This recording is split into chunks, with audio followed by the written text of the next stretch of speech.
Oi gente, meu nome é Paulo Roberto e novamente aqui para bater um papo nesse vídeo sobre mais um dos meus livros. O livro escolhido hoje, Arquimedes, o mito e sua obra.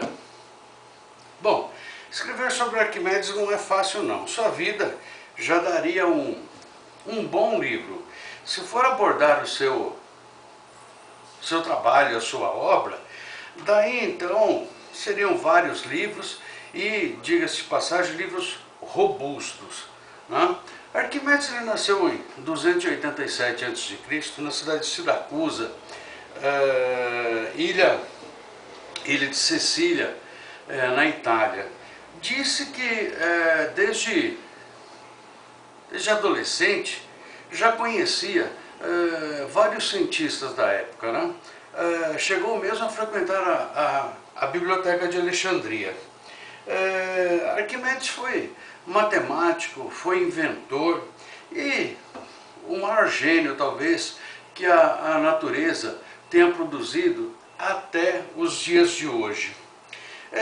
Nos deixou, levando-se em conta o período que ele viveu e as dificuldades, o maior legado científico deixado por um único homem na história da ciência. Certamente, Arquimedes foi o primeiro, talvez o primeiro a ver que a natureza, de alguma maneira, ela poderia ser compreendida de forma lógica, não buscando respostas com seres invisíveis ou com deuses, né? E ele sabia também que os eventos naturais podiam ser matematizados. E foi pensando dessa maneira que ele desenvolveu seu grande trabalho, sua grande obra. E que obra, diga-se de passagem. Como matemático e físico, seus trabalhos incluem geometria plana, geometria sólida, astronomia, aritmética, mecânica e hidrostática. Calculou o famoso número π com 4 casas decimais, sendo que as 2 primeiras estavam corretas. Ele usou um método interessante porque ele pegou um círculo e escreveu polígonos, um polígono dentro do círculo, né, e circunscreveu o outro, né, e foi calculando o perímetro de cada um. O interessante desse método é que um inscrito e outro circunscrito, ele já tem um limite superior e um limite inferior para o cálculo dele. E foi dessa maneira que ele foi buscando as casas decimais corretas, né? E acabou chegando em 2. Estudou a espiral, que ficou conhecida mais tarde como espiral de Arquimedes, quadrou a parábola, ou seja, calculou a área da parábola. E podemos dizer que certamente Arquimedes chegou aos conceitos modernos de limite e de integração.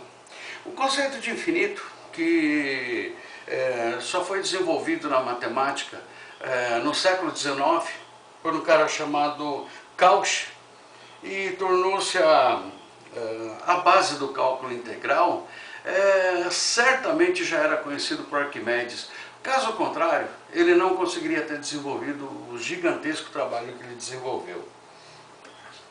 Dê-me um ponto de apoio e moverei o mundo. É outra frase que está ligada também à vida de Arquimedes.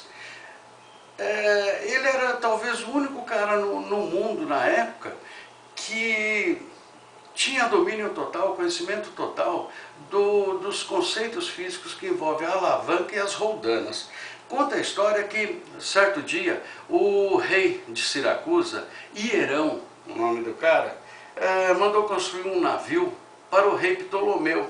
E esse navio foi construído e depois que ficou pronto, ninguém conseguia tirar do lugar por causa do peso. Foi então que o rei chamou Arquimedes, e Arquimedes desenvolveu um sistema de roldanas e no final das contas acabou dando um cabo na mão do rei e falou para que o rei puxasse. E assim o navio foi para alto mar, né? Inclusive o rei falou que a partir daquele evento, tudo que Arquimedes falasse era para ser acreditado, porque seria pura verdade.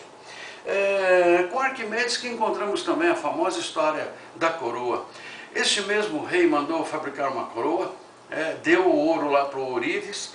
Depois que a coroa ficou pronta, ele desconfiou, achou que o Ourives tinha talvez usado alguma liga diferente do ouro. Então chamou Arquimedes e falou: cara, eu quero que você veja essa coroa, veja se ela realmente é de ouro, mas sem estragá-la, né?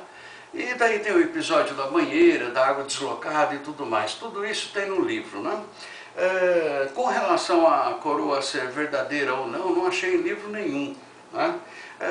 Talvez uma referência seja o Ourives ter ou não continuado vivo na época, né?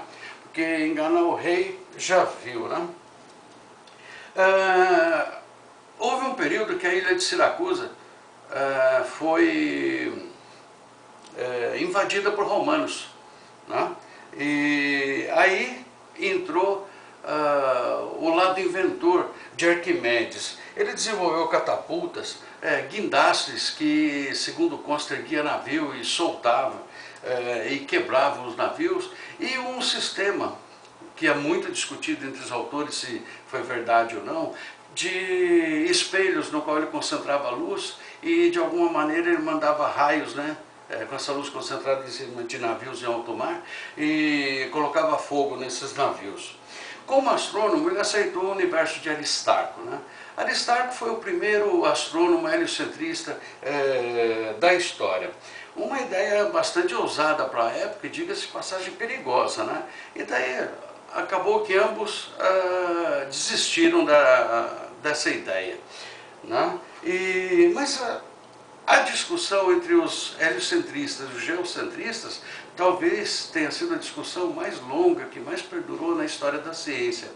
Só foi acabar por volta do século XVII, mais ou menos, com Copérnico, Kepler e Galileu. Arquimedes também disse que construiu um mecanismo hidráulico com esferas representando o sistema solar, no qual dava para ver as fases da Lua e eclipses, inclusive, né? Bom, o livro ele aborda todos esses assuntos de forma mais minuciosa, né? E os capítulos são separados principalmente pelos livros que Arquimedes escreveu.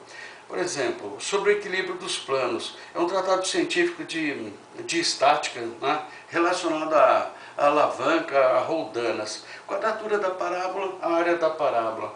Sobre a esfera e o cilindro, relação de volumes e áreas e tudo mais. Sobre espirais, como o próprio nome já diz, né?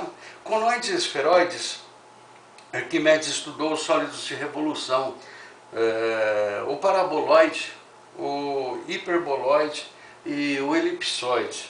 Olha que ponto esse cara chegou, hein? Sobre corpos flutuantes são as bases científicas da hidrostática. Sobre as medidas do círculo, é o cálculo da área do círculo. O Arenari ele desenvolveu um sistema numérico para trabalhar com grandes números, né? No caso, por causa da astronomia.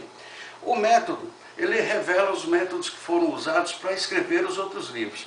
Esse livro é de tal profundidade que ele foi perdido e só foi achado em 1906.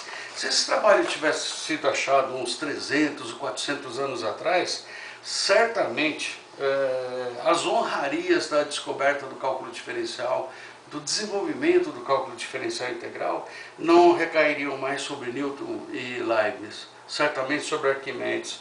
Depois vem o livro dos lemas, Estomation, o problema dos bois, que trata de teoria dos números.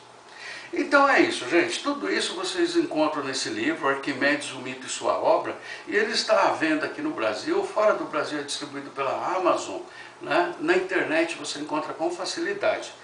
Eu vou deixar links do meu Facebook, do Instagram e tudo mais para contatos, né? E se você gostou desse vídeo, gosta desse assunto, deixe o seu like. Se você já leu o livro, conhece, quer deixar algum comentário, fique à vontade. E se puder, se quiser, se inscreva no canal, que vai ser fácil para manter contato. Arquimedes, o mito e sua obra. Obrigado, gente. Até a próxima.